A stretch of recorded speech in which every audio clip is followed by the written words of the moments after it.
Assalamualaikum warahmatullahi wabarakatuh. Perkenalkan kami dari kelompok 5 akan menjelaskan mengenai tentang landasan sosial budaya pendidikan dengan judul Ruang Lingkup Sosiologi Pendidikan dan Peran Sekolah untuk Masyarakat.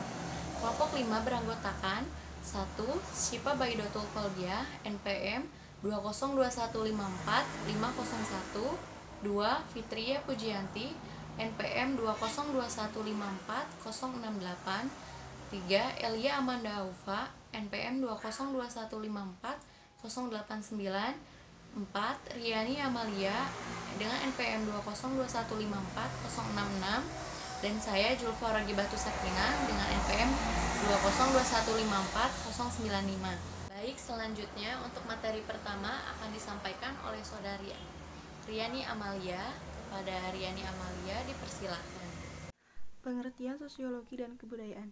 Sosiologi adalah ilmu yang mempelajari hubungan manusia dalam berkelompok atau struktur sosialnya. Landasan sosiologi pendidikan adalah seperangkat asumsi yang dijadikan titik tolak dalam rangka praktek atau studi pendidikan yang bersumber dari sosiologi. Ada 4 ruang lingkup sosiologi pendidikan. Yang pertama, interaksi seorang guru dengan siswa. Ini bisa timbul di suatu lembaga pendidikan yang mana bentuknya selalu dengan pengajaran dan penyampaian pengetahuan antara seorang guru dan siswa. Yang kedua, dinamika kelompok dan di organisasi. Tujuannya untuk membentuk suatu kerjasama. Yang ketiga, struktur dan fungsi sistem pendidikan. Ini memfokuskan pada penanganan, penataan struktur dan sistem yang ada di dunia pendidikan. Yang keempat, sistem-sistem masyarakat dan pengaruhnya terhadap pendidikan. Misalnya kurikulum. Nah, wujud dari sosiologi pendidikan ini adalah tentang konsep proses sosial. Proses sosial adalah suatu cara hubungan antara individu dengan individu, individu dengan kelompok, ataupun kelompok dengan kelompok. Tujuannya yaitu untuk memberi petunjuk kepada seorang pendidik atau guru bagaimana seharusnya membina para siswa agar mereka memiliki kebiasaan yang saling kerjasama, rukun, bersahabat, saling menghargai, dan juga tolong-menolong. Pengertian kebudayaan. Kebudayaan adalah hasil dari nilai-nilai budaya yang ditanamkan oleh masyarakat tertentu, dan pendidikan itu tidak luput dari kebudayaan. Pendidikan kebudayaan adalah pengetahuan nilai-nilai tentang budaya di suatu daerah tertentu, sehingga masyarakat sangat berperan penting dalam menguatkan dan memajukan kebudayaan di pendidikan. Pendidikan adalah bagian dari kebudayaan. Bila kebudayaan berubah, maka pendidikan juga akan berubah. Dan bila pendidikan berubah, akan dapat mengubah kebudayaan. Oleh karena itu, kebudayaan harus dijaga dan diajarkan pada semua instansi pendidikan. Pendidikan sebagai salah satu tempat enskulturasi suatu budaya. Pertama-tama, kami akan menampilkan cuplikan video tentang landasan sosial budaya pendidikan. Halo Bastian, maaf saya terlambat. Oh tidak, saya baru juga tiba. Kemarilah, duduk di sini. Alhamdulillah, saya kira kamu sudah lama menungguku. Oh ya Bastian, kapan lagi kita bisa jalan-jalan ke Toraja, menyaksikan tradisi Manene? Oh, tradisi Manene bisa kita saksikan pada bulan Agustus atau bulan September. Kita bisa ke sana pada bulan itu. Keberagaman sosial dan budaya di sekitar kita. Manene adalah salah satu keberagaman budaya yang ada di Indonesia. Tradisi ini dilakukan oleh suku Toraja, tiap bulan Agustus di Desa Barupu, atau di bulan September oleh beberapa desa lainnya, dalam kawasan Toraja Utara, Provinsi Sulawesi Selatan. Pada tradisi Manene, kita dapat melihat jasad atau mayat yang dibersihkan, lalu diganti pakaiannya, setelah bertahun-tahun dikuburkan. Saya masih ingat tradisi Manene dimulai dengan mengeluarkan jasad yang sebelumnya telah dikuburkan dalam liang batu, atau jasad yang dikubur dalam makam berjenis patane, yang bentuknya menyerupai rumah berukuran kecil. Ya, betul sekali. Lalu saat itu, kita melihat jejeran peti berisi jasad setelah dikeluarkan dari makam, siap untuk dibersihkan, dan digantikan kain, jasad yang lama, dengan pakaian yang baru. Waktu itu, saya merinding melihatnya. Tapi, tradisi ini tidak pernah saya jumpai dimanapun. hanya ada di Toraja, Sulawesi Selatan. Makanya, kamu tidak usah keluar negeri menyaksikan tradisi bangsa lain. Cukup di Indonesia. Indonesia lebih kaya akan tradisi dan kebudayaannya. Dan kita dapat pula memperluas wawasan akan keberagaman yang ada di negeri kita. Untuk itu, saya masih ingin ke Toraja lagi, untuk menyaksikannya secara langsung. Saya masih ingat jasad yang telah dikeluarkan dari dalam peti, dijemur, lalu dibersihkan. Ya, betul. Atau sebaliknya, dibersihkan dulu sebelum dijemur. Pembersihan mayat itu, dilakukan oleh anggota keluarga mayat tersebut. Saat itu, saya juga sempat melihat jasad anak-anak juga dikeluarkan dari peti, lalu dibersihkan. Tak hanya jasad leluhur, tradisi Manene juga melibatkan jasad balita hingga anak-anak, yang juga masih terlihat utuh, meski telah dikubur bertahun-tahun. Setelah bersih dan dijemur, lalu pihak keluarga mengganti pakaian jasad menggunakan pakaian yang biasa digunakan oleh jasad semasa hidupnya. Pakaian adat seragam, yang menandakan profesi jasad sebelum meninggal, atau pakaian apapun asal bersih dan layak pakai. Kemudian, jasad diarak menuju ke rumah keluarga yang sebelumnya telah menyiapkan jamuan makan, bagi para tamu yang hadir. Kamu rupanya, masih ingat betul ya? Tentu saja. Prosesi terakhirnya, mengambil jasad ke dalam makam, sesuai penyelenggaraan acara syukuran di kediaman keluarga yang menyelenggarakan tradisi Manene. Betul sekali, sobat. Kamu tahu, tak hanya sekedar membersihkan dan mengganti pakaian jasad. Tradisi Manene, juga dimaknai sebagai suatu cara penghormatan kepada leluhur dan sebagai salah satu momentum, bagi seluruh keluarga untuk berkumpul. Oh seperti itu, ya. Kapan-kapan kita ke sana lagi ya sobat. Oke sobat.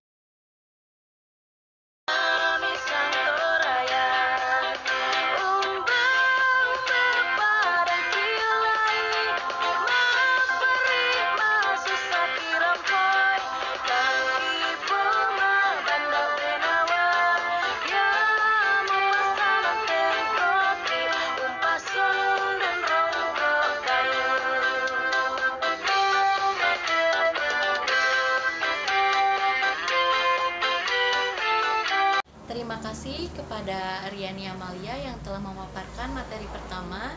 Selanjutnya untuk materi kedua yang akan disampaikan oleh Elia Amanda Aufa. Kepadanya dipersilakan. Akan menjelaskan mengenai peranan sekolah sebagai pewaris dan pemelihara kebudayaan. Yang pertama, peranan sekolah sebagai pewaris.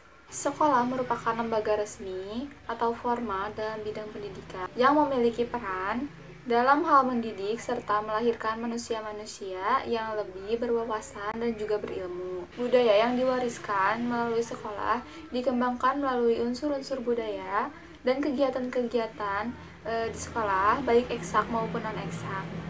Biasanya nilai-nilai kebudayaan diajarkan oleh para guru kepada murid-muridnya dengan nilai-nilai dan norma sosial. Contohnya, di luar kegiatan pembelajaran, di dalam ekstrakurikuler, biasanya terdapat ekstrakurikuler tari tradisional. Di dalam tari tradisional juga mengajari ilmu-ilmu budaya yang mengajarkan tentang tarian tradisional, baik dari Jawa Barat maupun dari luar Jawa. Jadi, para guru dituntut untuk menjadi model kebudayaan agar dapat ditiru oleh para muridnya. Dengan cara seperti ini, biasanya para murid dapat bisa memahami mengenai budaya-budaya yang harus dikembangkan agar tidak hilang dari kalangan masyarakat. Lalu yang kedua, peranan sekolah sebagai pemelihara kebudayaan. Sekolah sebagai tempat agar mengembangkan dan juga menjaga ilmu-ilmu budaya agar tetap ada. Contohnya dalam pendidikan budaya lokal, biasanya di sekolah-sekolah banyak mengajarkan contohnya dalam pendidikan bahasa Sunda. Itu juga merupakan salah satu contoh peranan sekolah sebagai pemelihara kebudayaan. Dalam memelihara nilai-nilai kebudayaan, sikap egoisme harus dihilangkan agar nilai-nilai moral yang diharapkan dapat diambil dengan baik. Guru juga harus dapat menjadi konselor bagi muridnya agar muridnya memiliki sikap yang baik dan terhindar dari perbuatan-perbuatan melanggar aturan atau yang menyimpang dari norma-norma hukum. Terima kasih kepada Saudari Elia Amanda Aufa yang telah memaparkan materi kedua. Selanjutnya untuk materi ketiga dan keempat akan dipaparkan oleh Saudari Fitria Pujianti. Kepadanya dipersilahkan. Di sini saya akan menjelaskan mengenai hubungan timbal balik antara sekolah dan masyarakat. Hubungan masyarakat dengan sekolah serta peran keduanya merupakan komponen yang tak terpisahkan satu sama lain dan menuntut adanya pola hubungan timbal balik dalam berbagai bentuk dan cara pelaksanaannya. Peran serta masyarakat sangat besar dalam pendidikan, termasuk dalam sektor pembiayaan. Karena dalam kondisi sekarang ini, hampir tidak mungkin kita dapat menyelenggarakan pendidikan yang baik dan berkualitas secara merata yang tentunya memerlukan biaya yang besar tanpa adanya dukungan dan peran serta dari masyarakat. Oleh karena itu, sekolah selalu membukakan pintu terhadap masyarakat, terhadap ide-ide mereka, terhadap kebutuhan-kebutuhan mereka, dan nilai-nilai yang ada di masyarakat. Sekolah sebagai produk masyarakat dan masyarakat sebagai produk sekolah. Hubungan sekolah dan masyarakat dapat dilihat dari dua segi, yaitu yang pertama, sekolah sebagai mitra dari masyarakat yang melakukan fungsi dari pendidikan. Fungsi pendidikan di sekolah sedikit banyaknya dipengaruhi oleh pengalaman seseorang di masyarakat. Yang kedua, sekolah sebagai lembaga layanan terhadap kebutuhan pendidikan di masyarakat yang membawa konsekuensi dan konseptual secara teknis yang bersesuaian antara fungsi pendidikan yang diperankan sekolah dengan yang dibutuhkan oleh masyarakat. Selanjutnya, pengaruh sekolah atau pendidikan terhadap perkembangan masyarakat. Yang pertama yaitu mencerdaskan kehidupan masyarakat. Kecerdasan masyarakat tidak bisa dipungkiri banyak dikembangkan melalui program pendidikan di sekolah. Upaya penambahan dan pengembangan dalam membaca, menulis, berhitung, serta pengetahuan umum yang hanya bisa dilakukan melalui program pendidikan di sekolah. Peran yang dimainkan oleh lembaga pendidikan, terutama jalur pendidikan sekolah, di dalam peningkatan intelijensi atau kecerdasan anak didiknya secara langsung bisa dipandang sebagai kontribusi lembaga pendidikan atau sekolah dalam rangka mencerdaskan kehidupan masyarakat. Yang kedua, membawa bibit pembaharuan bagi perkembangan masyarakat. Hasil pendidikan pada sistem pendidikan yang berjalan bisa dipakai untuk setiap modernisasi tantangan perkembangan zaman secara kreatif. Apa yang menjadi program pendidikan di sekolah, di samping menjamin upaya peningkatan kecerdasan, juga mengupayakan meningkatkan transformasi dari pengetahuan, pemikiran, dan praktik yang fungsional dan relevan. Materi atau program pendidikan ini sebagai transformasi bibit-bibit pembaharuan yang ada pada akhirnya dapat berfungsi dan menjalar di tengah-tengah masyarakat. Yang ketiga yaitu memunculkan sikap-sikap positif dan konstruktif bagi masyarakat sehingga terjadinya masyarakat sosial yang harmonis. Pengaruh sekolah terhadap masyarakat. Pendidikan selalu diarahkan untuk pengembangan nilai-nilai kehidupan manusia. Tampaknya sekolah mempunyai andil besar terhadap masyarakat. Sebaliknya, masyarakat juga menuntut agar sekolah mampu memerankan dirinya sejalan dengan keinginan masyarakat. Peranan yang dituntut masyarakat ada dua. Yang pertama, konservatif. Artinya, masyarakat menginginkan agar dengan adanya pendidikan atau sekolah ini, budaya yang memang berkembang di masyarakat, khususnya budaya yang baik-baik ini, agar terus bisa dilestarikan dan dijaga melalui program pendidikan yang dijalankan oleh lembaga pendidikan tentunya. Yang kedua yaitu evaluatif dan inovatif. Artinya, setiap program pendidikan ini masyarakat menuntut agar adanya inovasi atau pembaharuan untuk memajukan masyarakat. Pengaruh masyarakat terhadap pendidikan. 1. Terhadap orientasi dan tujuan pendidikan. Suatu masyarakat dengan segala dinamikanya senantiasa membawa pengaruh terhadap orientasi dan tujuan pendidikan di sekolah. Yang kedua, terhadap proses pendidikan di sekolah. Sosial budaya masyarakat sangat berpengaruh terhadap proses pendidikan di sekolah. Bisa dikatakan sekolah miniatur dari lingkungan yang ada di masyarakat. Selanjutnya, sekolah sebagai agen pembaharuan. Lembaga pendidikan harus memiliki fungsi dan peran dalam perubahan masyarakat menuju ke arah perbaikan dalam segala aspek. Dalam hal ini, lembaga pendidikan memiliki dua karakter secara umum. Yang pertama, melaksanakan peranan fungsi dan harapan untuk mencapai tujuan dari sebuah sistem. Dan yang kedua, mengenali individu yang berbeda-beda. Sebagai agen perubahan, lembaga pendidikan berfungsi. Yang pertama yaitu pengembangan pribadi. Artinya, lembaga pendidikan berfungsi untuk mengembangkan pribadi dari setiap anak didik berdasarkan minat dan bakat dari mereka. Yang kedua yaitu pengembangan warga. Artinya, lembaga pendidikan di sini mencetak peserta didik yang akan bisa mengembangkan masyarakat, tentunya menjadi seseorang yang bisa bermanfaat dan berguna bagi masyarakatnya. Dan yang ketiga yaitu pengembangan budaya. Artinya dengan adanya program pendidikan di lembaga pendidikan akan terjadinya pengembangan budaya dan melestarikan budaya yang ada di masyarakat dan nilai-nilai yang berlaku. Yang terakhir yaitu pengembangan bangsa.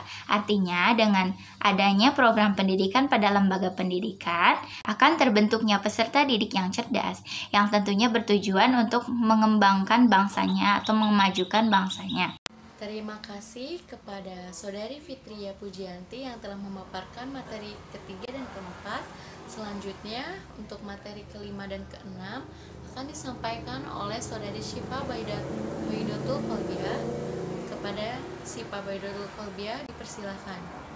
Di sini saya akan menjelaskan tentang kesengajaan sekolah dengan masyarakat dan keberagaman budaya dalam pendidikan.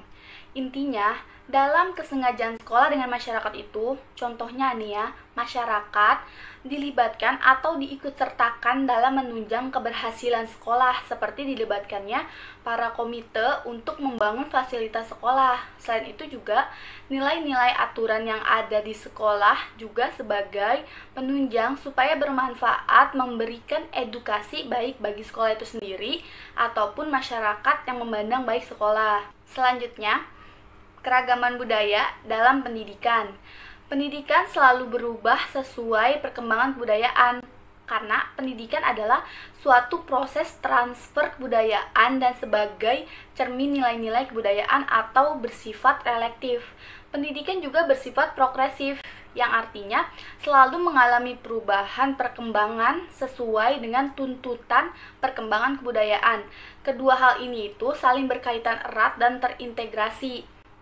Adanya interaksi pendidikan dengan kebudayaan. Yang pertama, pendidikan merupakan proses pembinaan tingkah laku perbuatan agar anak belajar berpikir dan berperasaan. Dan yang kedua, pendidikan diarahkan kepada keseluruhan aspek kebudayaan dan kepribadian. Pendidik dan lembaga pendidik harus mengakui kepribadian dan menggalang adanya kesatuan segala aspek kebudayaan. Sekian dari saya. Baik, terima kasih untuk Syifa Baidotul Kolbia yang telah memaparkan materi kelima dan keenam. Selanjutnya, untuk materi ketujuh akan disampaikan oleh saya sendiri, Julfa Rogibatu Sakinah. Di sini saya akan memaparkan materi ketujuh tentang perubahan sosial budaya dan implikasinya dalam pendidikan. Perubahan sosial budaya merupakan sebuah gejala berubahnya struktur sosial dan pola budaya dalam tatanan masyarakat. Perubahan tersebut terjadi karena kehendak, hakikat, dan dasar manusia yang menginginkan perubahan.